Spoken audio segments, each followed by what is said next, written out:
Good morning all. In the last class we discussed about continuity equation. Continuity equation, what it says that, what is the statement of continuity equation, that derivation we discussed, del dot j equal to minus dou rho v by dou t. That means continuity equation states that current delivered from per unit volume is equal to rate of decrease of volume charge density, that we discussed previously. That is, current delivered per unit volume is equal to rate of decrease of volume charge density. That is equation 4 what we discussed previously. For steady current, rho dou v by dou t equal to 0, hence del dot j equal to 0.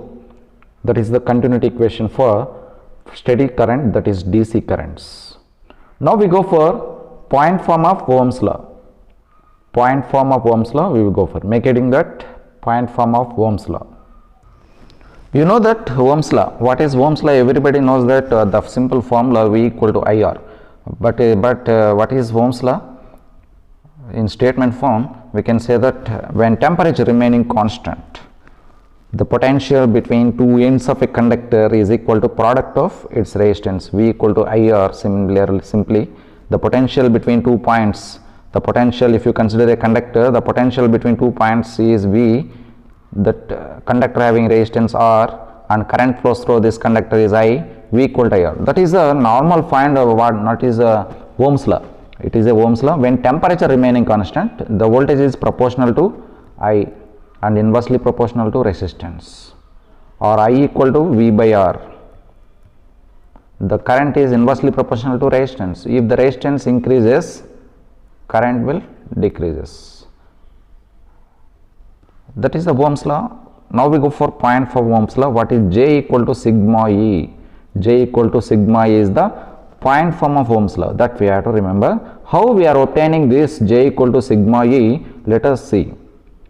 Okay, normal Ohm's law, you know that V equal to IR, but J equal to sigma E is the point form of Ohm's law. J equal to sigma E is point form of Ohm's law. Let us solve this.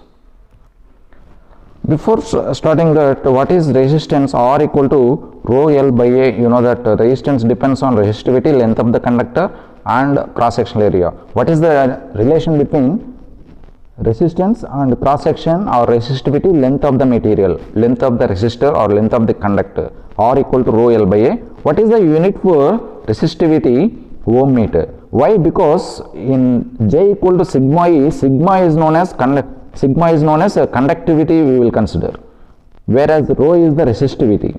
Rho resistivity unit is ohm meter. It is. Now conductivity. What is conductivity? It is the opposite to resistance, opposite to resistivity. Resistivity opposes the current, whereas conductivity allows the current.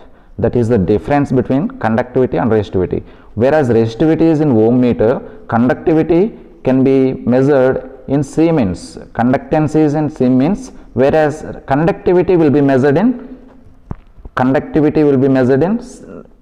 resistivity. If you measure ohm meter, conductivity unit is Siemens. Siemens is like simply opposite of ohm meter.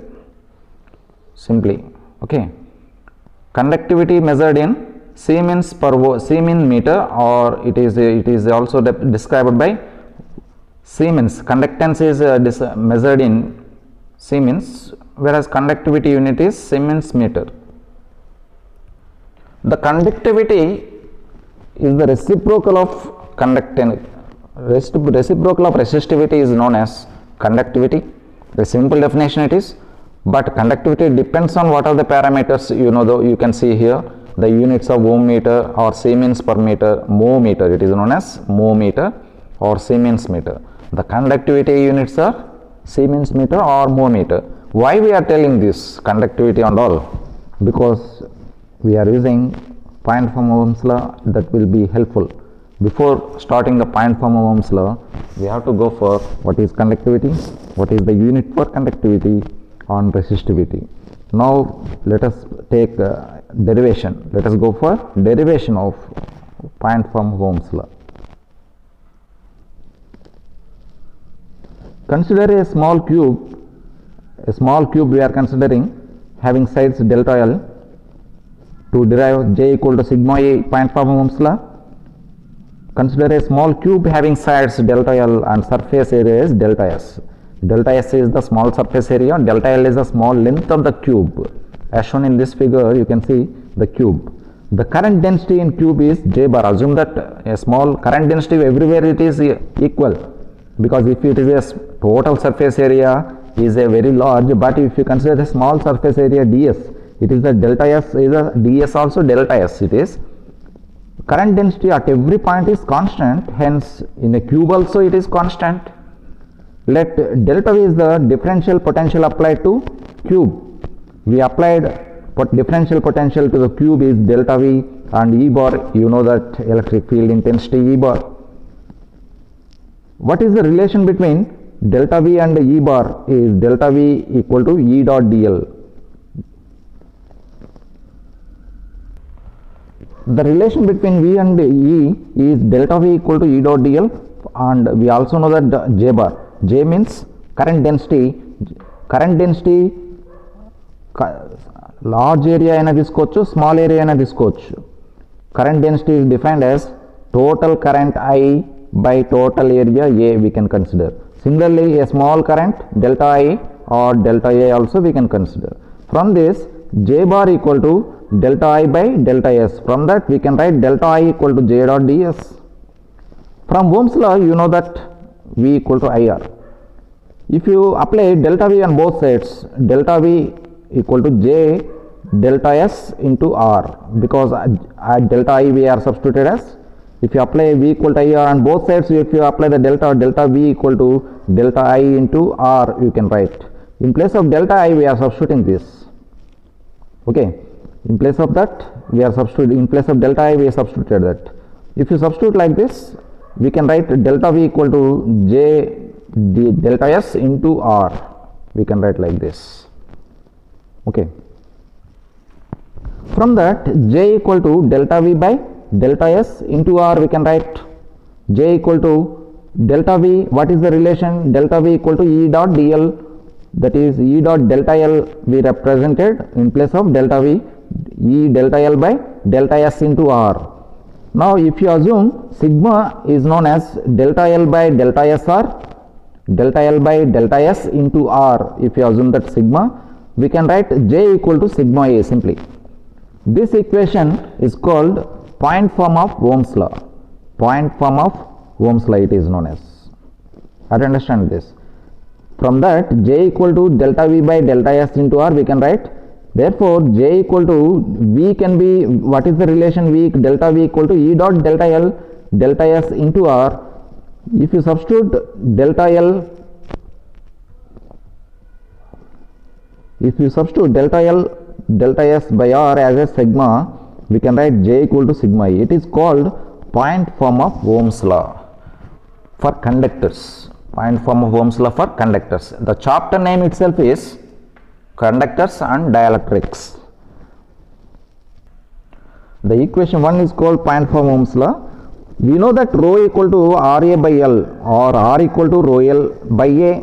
From that, rho equal to RA by L, that is 1 by rho equal to L by RA, but sigma equal to L by RA, that is the equation of that.